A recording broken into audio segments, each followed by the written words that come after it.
Labour leaning towards Commerce Commission for Bank Profits Inquiry. Labour seems certain to block a request from all other parties for a select committee investigation into bank profits, preferring a Commerce Commission inquiry. While the government argues that would take the politics out of the debate, National and the Greens say that is not possible, and it will take too long for squeezed New Zealanders. Subscribe our YouTube channel and click our bell icon for new videos. And it will take too long for squeezed New Zealanders.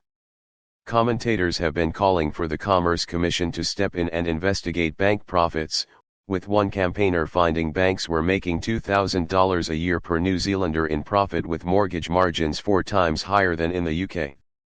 National on Wednesday called for a select committee inquiry, but Prime Minister Chris Hipkins told reporters the government was looking at the best way to tackle the problem.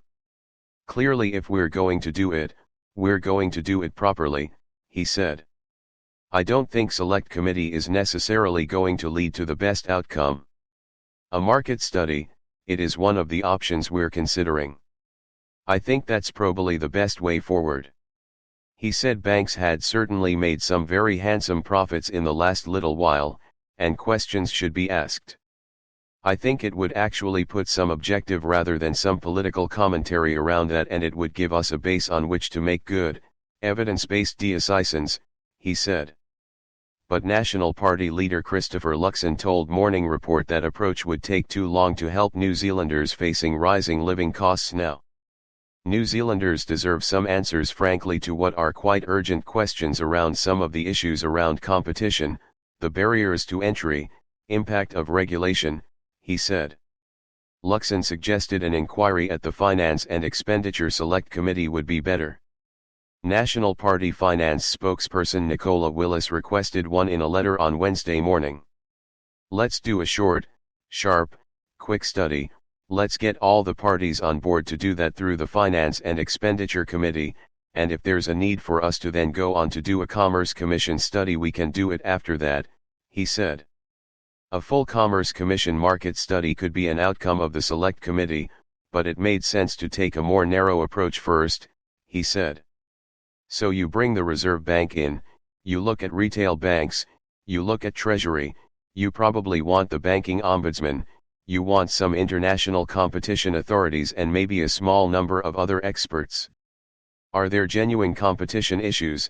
Are there relay barriers to entry? Why is it deposits are lagging lending rates? Impact of any new regulation on banks that have unintended consequences or are causing challenges?" He said they would be seeking support from all other parties in the Select Committee. Green Party's Chloe Swarbrick said they would support it, but she had tried for 2 years to get the committee to look into the economic response to COVID-19, and did not think much of their chances with this one. "Speaking freely and frankly about my experiences, there is some really unfortunate partisanship that plays a role in blocking getting access to really basic information. I can understand some of the arguments against doing it in a select committee environment, that being that it boils down to a lot of partisanship and grandstanding and politicking and everything else, but there are some really valuable, important points about how much quicker a process like that could occur. You're never going to be able to take the politics out of this." She said there was certainly a need for some kind of investigation, whether that be at the level of Select Committee, Commerce Commission, or even higher like a Royal Commission. "I think it is incredibly clear that what we are experiencing is a time when, not by virtue of the hard work, special work, or novel work that banks have put in, they have been recipients of fortuitous circumstances which have meant that they made excess profits," she said. "Our banks have made $6 billion in profits last year alone. That is $180 a second after tax, and again in a context where so many New Zealanders are struggling, that is absurd. We've heard the same from RBNZ, from the monopoly watchdogs that are out there and a range of other commentators on economic and financial matters, and now you're even hearing from the National Party that they have some concerns.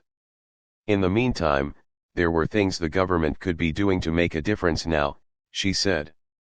"Don't need an inquiry to tell us what we already know, which is there has been excessive windfall profits made at a time when so many have been struggling. If we were to, say, have a 10% excess profits tax on those excess profits we would raise in excess of $500 million, which would go a really long way to addressing even the cyclone and flood recovery. She said National's request had come to the committee too late to be dealt with this week under normal circumstances, although Brookings could decide otherwise. Everything's totally within the discretion of the chair. What I'm guessing is gonna happen is it will be kicked to the agenda for next week and politics will ensue. It follows comments in November last year from then Prime Minister Jacinda Ardern, who warned about bank profits she said she did not think were justifiable. Bank profits almost $2,000 per New Zealander per year, Stubbs. Simplicity KiwiSaver founder Sam Stubbs told the program now would be a good time to carry out a study similar to the one done in Australia in 2018. Stubbs said New Zealand's banking sector was unusual compared to comparable OECD countries. Our four biggest banks, all Australian-owned, they're the most profitable companies in the country, they're the only companies that make more than $1 billion a year each, he said. In the OECD, I think it's the only example that we have the four most profitable companies being banks, and to put that into another sort of context, the biggest bank, the ANZ, makes more than the entire electricity sector put together. He said the margins for banks in New Zealand were huge and had gone up about 23% in the last 2 years.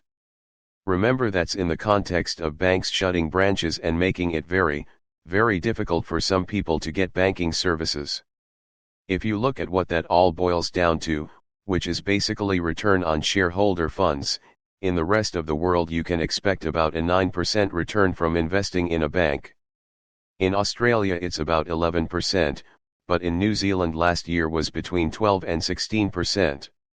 However, Luxon said the Select Committee inquiry would be different to what was done in Australia.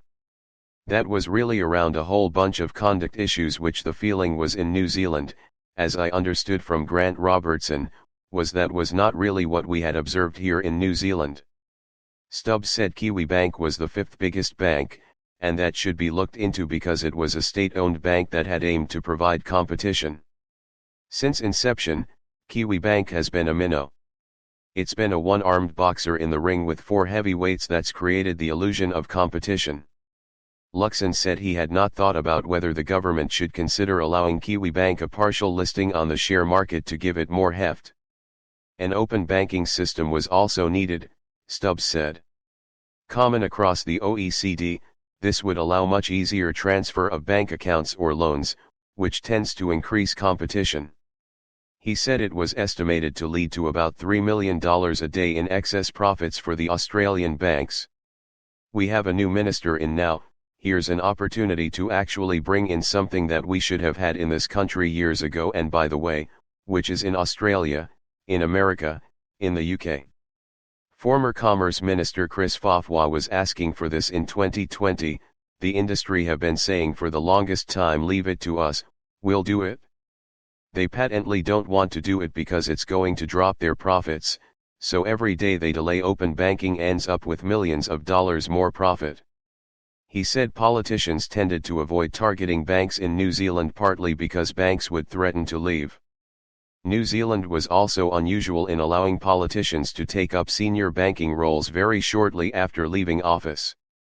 We had a Prime Minister John Key who was the chairman of our largest company within 12 months. In the rest of the OECD, there's normally at least a 3-year gap before you even pull yourself up for those roles. I think the banks playing chicken and the politicians blinking on this is one thing. The second thing is I think there are too many senior politicians and too many senior roles in the banks. This country years ago, and by the way, which is in Australia, in America, in the UK. Former Commerce Minister Chris Fafwa was asking for this in 2020, the industry have been saying for the longest time, leave it to us, we'll do it. They patently don't want to do it because it's going to drop their profits, so every day they delay open banking ends up with millions of dollars more profit. He said politicians tended to avoid targeting banks in New Zealand partly because banks would threaten to leave. New Zealand was also unusual in allowing politicians to take up senior banking roles very shortly after leaving office. We had a Prime Minister John Key who was the chairman of our largest company within 12 months. In the rest of the OECD, there's normally at least a 3-year gap before you even pull yourself up for those roles. I think the banks playing chicken and the politicians blinking on this is one thing. The second thing is I think there are too many senior politicians and too many senior roles in the banks. Blinking on this is one thing. The second thing is I think there are too many senior politicians and too many senior roles in the banks. Subscribe our YouTube channel and click our bell icon for new videos.